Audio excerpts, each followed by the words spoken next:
I'm confused panyaya I dzemusic. want to know kuti zvakaipa here kutevera song yaHoly Ten kana kuti any other artist wemunyika asi achiimba zvine musoro zvinotobatsira. Why are drums and dancing not allowed? But the Bible states fellowship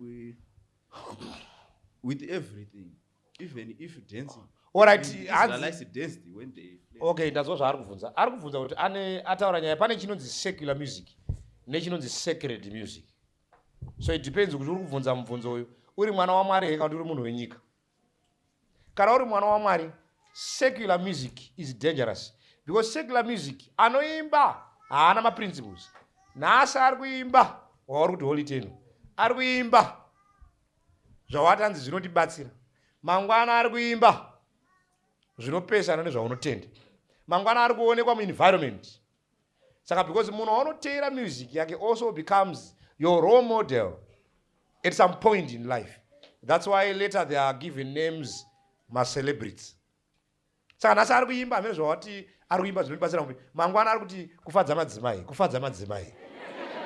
Kufadza madzimai, kufadza madzimai. Kufadza madzimai, kufadza madzimai. Nezuro akakuimbira hamene zvawati but mangwana zvaaimba zvakupesana nezvaunotenda. Saka that person becomes dangerous because haana maprinciples. Haana maprinciples. So kana uri wesecular, uri wenyika, teera vanhu vauparare. Kana uri waMwari, saka sacred music inokubatsira kuramba une connection naMwari, haikubvisi para Mwari because there is consistency. Then ane zvaabvunza zvokuti hanzi kuita sei muchechi? Amene arora mango hanzi mangoma muchechi. Anozoti kuda akaita sei ndaona kunge vanoridza keyboard muno. Mangoma wauri kutaura ndeapi?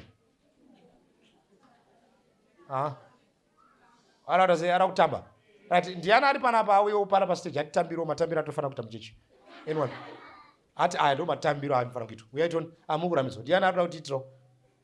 Aya kasununguka yatimuda kuita here. Tikutendere ndiani arikuda kuti auye atitambire matambiro atofana uye aridze keyboard mutambe pana. Uyaitoni?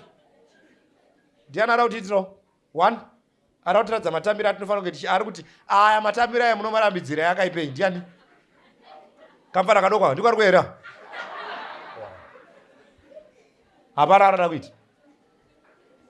Hamusi kuda kuuya kuzotiradza zvinhu zvacho. Asi muri kubvunza kuti muri kutirambidzirei kutamba. Muri kutiradza uya kapa. Uti aya. Pese pari kutaurwa nyaya yekuti muri kutirambidzirei kutamba, muri kutirambidzirei kuridza mangoma, muda kuti titore zvinhu zviri secular tozviunza muchechi. Kuti mangoma matambiro anoita macheso, matambiro anoita ndombolo nechi. Zvonzi yai muzvite ndorozotambira Mwari. Tambira Mwari wako uko. So. Raupomba. Tarisa ari pedyo newe timira kudzungaira shamwari.